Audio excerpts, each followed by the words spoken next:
Bonjour, bienvenue sur ma chaîne Posture et Mouvement. Aujourd'hui, je vous propose une séance de 5 étirements pour le dos. Les étirements sont indispensables. S'ils sont pratiqués à distance d'une séance intensive de sport, ils rendent les muscles plus élastiques, contribuent à la mobilité de l'ensemble du corps et préviennent les blessures et les douleurs. Donc on va commencer à quatre pattes par la position du chat que je vais adapter à la méthode Kantianika. Donc les genoux sont à l'écart du bassin, bien en dessous placés bien en dessous du bassin, les mains en dessous des épaules, les mains doigts rapprochés se regardent, forment comme un A majuscule et les coudes sont légèrement déverrouillés. Ils s'étirent sur le côté.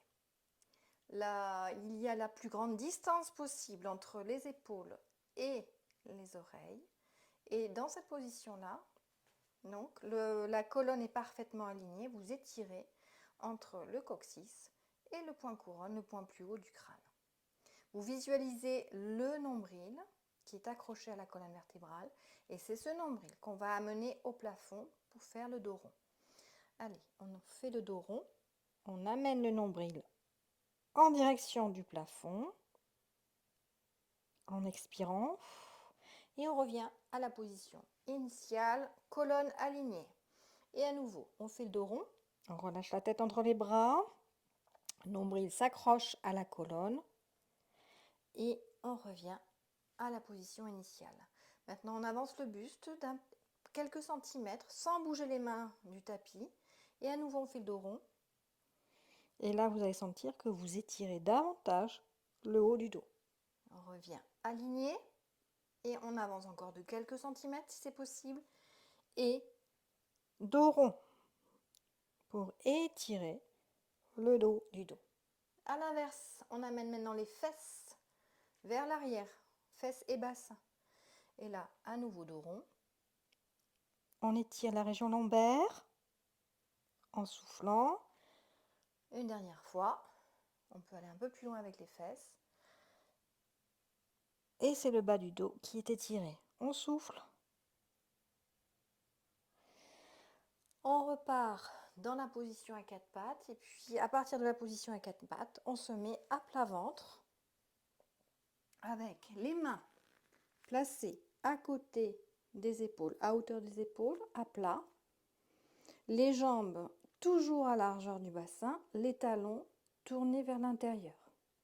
Et ce qui est fondamental avant de faire l'étirement, la position appelée cobra, c'est que le nombril ne repose pas sur le tapis. Vous aspirez le nombril, il s'accroche à la colonne vertébrale. Très important pour préserver le bas du dos. Et là, on va étirer le bas du dos en montant le haut du dos. Vous tirez un peu sur les mains en direction des coudes. Et on repose. On inspire. Et on souffle en montant pour étirer le bas du dos. Le haut du dos, pardon. Alors, je dis bas du dos parce que je pensais à ça. Attention, préservez bien votre bas du dos. Si vous sentez que ça tire, vous cessez tout de suite la position. L'exercice. Voilà, 3 fois. Et puis, on pousse sur les mains et on se met les fesses sur les talons. On allonge les mains devant. On adopte la position de l'enfant. On étire l'ensemble de la colonne vertébrale. On tire bien. On étire les bras, les mains. Et on étire également entre le coccyx et le point couronne. On fait de la place entre chaque vertèbre pour un étirement intégral de la colonne vertébrale. Et on souffle. Normalement, cette position est confortable. Elle fait du bien. On s'étire l'ensemble du dos. Puis, à partir de cette position, vous glissez sur le côté et vous vous positionnez sur le dos. Les jambes repliées à l'écart du bassin. Repliées, placées devant le bassin. Voilà, et on va mettre les bras à l'horizontale, à hauteur d'épaule maximum. Voilà, les mains à plat. On va soulever les pieds du sol de quelques centimètres et amener les genoux côté gauche, les poser les deux au sol et la tête tourne à l'opposé vers la droite. Et là, on laisse faire, on souffle, on inspire profondément, on expire profondément. Là, c'est un étirement du bas du dos avec une torsion. On reste quelques secondes.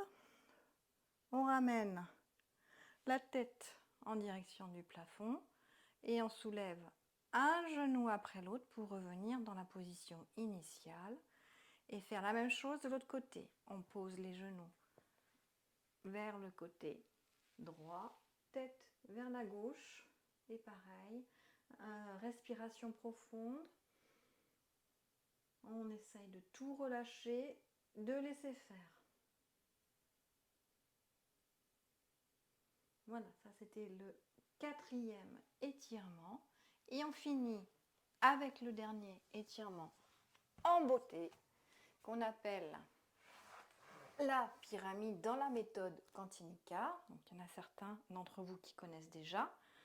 Ou au yoga, c'est chien, tête couchée. Je suis plus trop sûre de l'expression, pardon, vous m'excuserez pour ça, mais bon, c'est la pyramide en Kantinika. Donc on part en position accroupie avec le dos aligné et en gardant le dos aligné, très important, on va poser les talons au sol, monter les fesses et avancer avec les mains pour former une pyramide avec les jambes et le dos. Alors, ce qui est important, c'est que le dos soit parfaitement droit, aligné, nombril accroché à la colonne vertébrale. Et si les jambes ne sont pas tendues, c'est pas grave. Si vous n'arrivez pas à toucher avec les talons au sol, c'est pas grave non plus. Ce qui est important, c'est le dos droit. On inspire au coccyx, on amène le souffle le long de la colonne vertébrale et on souffle au point couronne.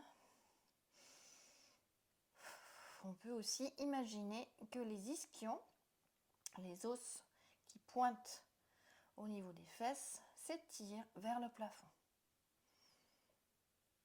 Allez, encore 1 à 2 respirations. Et doucement, on sort de la position. Alors, voilà, je vous ai présenté une routine de 5 étirements du dos à faire, soit le matin, soit le soir. Vous pouvez bien sûr la répéter 2 à 3 fois et à ce moment-là, allonger le temps d'étirement. Je vous proposerai d'autres vidéos avec des étirements d'autres parties du corps, par exemple la nuque, les épaules, les membres inférieurs. Mais pour cela, n'oubliez pas de vous abonner à la chaîne, c'est gratuit, pour accéder à toutes les vidéos qui sont déjà mises en ligne et aux suivantes. Je vous dis à bientôt dans une prochaine vidéo.